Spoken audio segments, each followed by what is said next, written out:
गांव की सास के शहरी अंदाज। निधि को विकास से प्यार तो था, पर वो शादी करके उसके साथ गांव में नहीं बसना चाहती थी। मुझे गांव अच्छा लगता है, पर दिक्कत यही है कि मैं वहां रह नहीं पाऊंगी। मुझे वहां के माहौल के बारे में कुछ भी नहीं पता है। अरे माहौल में ढल जाओगी तुम, थोड़ा टाइम तो लो। और विकास गांव में ही रह के ऑर्गेनिक खेती करता है, इतना अलग काम है। और यहाँ शहर में क्या है, कितना प्रदूषण और भीड़ है यहाँ। पर विकास यहाँ आके भी तो खेती कर सकते हैं ना। अरे शहर में एक प्लॉट लेने में जिंदगी भर की कमाई चली जाती है, खेत कैसे लोगे? सोच ले निधि, विकास गांव का है, वहीं उसका काम भी है। तेरे पास कोई नौकरी भी नहीं है, ना ही तुझे कभी काम करना था। उफ़ो, मुझे कुछ समझ में नहीं आ रहा, मुझे अकेला छोड़ दो। उसी दिन निधि विकास से मिलती है। यार, मेरे सारे दोस्त यही हैं। अरे दोस्त तो गांव में भी बन सकते हैं ना निधि। गांव के लोगों से कैसे दोस्ती कर पाऊंगी? मैं भी तो गांव का हूँ, मुझसे प्यार हो सकता है तो वहां के लोगों से दोस्ती भी हो ही सकती है ना। अरे यार, कंफ्यूजन है बहुत। सोच लो निधि, शादी के मंडप पे छोड़ के मत जाना, वरना दोनों के परिवार की नाक कट जाएगी। अभी बोल दो, पत्रिका नहीं छपाते हैं। निधि के पास तो कोई चारा नहीं बचा। वो विकास से इतना प्यार करती है कि उसे छोड़ भी नहीं सकती। वो विकास के लिए गांव में शादी करके बसने को तैयार हो जाती है। जल्द ही दोनों की शादी हो जाती है। आई होप तुमको गांव में अच्छा लगेगा। मुझे पता है गांव में और शहर में अंतर क्या है, वहां के लोगों की सोच में अंतर है। मुझे पता है कि कैसा लगेगा मुझे। तुम ये बिना देखे किसी चीज के बारे में कुछ भी सोचने की आदत छोड़ दो ना।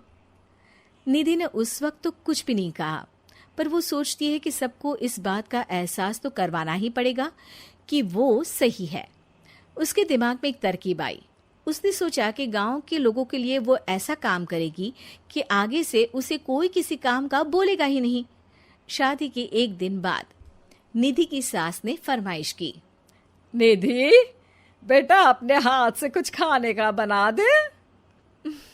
बिल्कुल सासू माँ, थोड़ा सा रुकिए, अभी बनाती हूँ। ये सही मौका था निधि के पास ये बताने का कि गांव के लोगों और उसके रहन सहन में कितना अंतर है। रोटी सब्जी दलिया भाजी खाने वालों के लिए पिज्जा बना देती हूँ, तब इनको समझ में आएगा। न खा पाएंगी, न कभी कुछ बनाने की बात कहेंगे। थोड़ी देर में निधि सास के लिए पिज्जा बनाकर ले आती है। ये लीजिए माँ जी, आपके लिए मैंने ये बनाया है। इसे हम शहर में पिज्जा कहते हैं, है ना बेटा? है? आपको कैसे पता कि इसे पिज्जा कहते हैं? अरे पिज्जा को पिज्जा नहीं बोलेंगे तो क्या फ्रेंच फ्राइज कहेंगे? गांव की सास से ये सारी बातें सुन के बहू चौंक जाती है, लेकिन सास एक और ऐसी बात कहती है कि बहू जिसकी उम्मीद ही नहीं कर रही होती है। बहू, इस पिज्जा के ऊपर ओरेगानो मिला दे और थोड़ा चिली फ्लेक्स, मजा आ जाएगा। माँ जी, गांव में रह के भी आपको ये सब कैसे पता है? अरे यूट्यूब, टीवी सब खबर रखते हैं हम भी। इंटरनेट है जहाँ, जानकारी है वहाँ। अरे वाह माँ जी। अरे अभी वहाँ मत बोल। अब जब मैं पिज्जा का फोटो लेके फेसबुक पर डालूंगी ना, तो वहाँ कमेंट में जाकर वहाँ बोलना, ठीक है? ठीक है माँ जी। अरे ठीक है माँ जी की जगह ओके मम्मी या ओके मम्मा बोल दिया करना। है? ठीक है, मतलब ओके मम्मा। निधि का तो सर ही घूम जाता है। इतना शहरी बर्ताव तो शहर में रहने वाली निधि की माँ का भी नहीं था।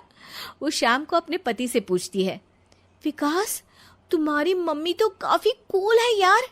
पिज्जा में क्या डालते हैं, फेसबुक पर क्या डालते हैं, सब कुछ पता है उन्हें तो। हमारे बड़े पापा के लड़के रहते हैं शहर में, बस उनके बच्चे आए थे गांव में गर्मी की छुट्टियां मनाने। उन्होंने माँ को एकदम शहरी बना दिया। उनका फेसबुक अकाउंट भी है, इंस्टाग्राम भी है और टिकटॉक बैंड हो गया, वरना वो भी बनाती थी। तभी सास वहां आ जाती है। अरे निधि, मैं तुझे टैग नहीं कर पा रही हूँ, जरा मेरी फ्रेंड रिक्वेस्ट एक्सेप्ट तो कर दे। निधि की गांव को लेकर जो राय थी वो अपनी सासू माँ को देख के बिल्कुल बदल जाती है। और अब निधि भी सोशल मीडिया पे अपनी सास के साथ लाइव आती है और कमेंट बाजी भी करती है, ताकि सबको पता चले कि गांव में रह के भी उसका जीवन शहर जैसा ही है और उसके आसपास के लोगों के अंदाज भी एकदम शहरी है।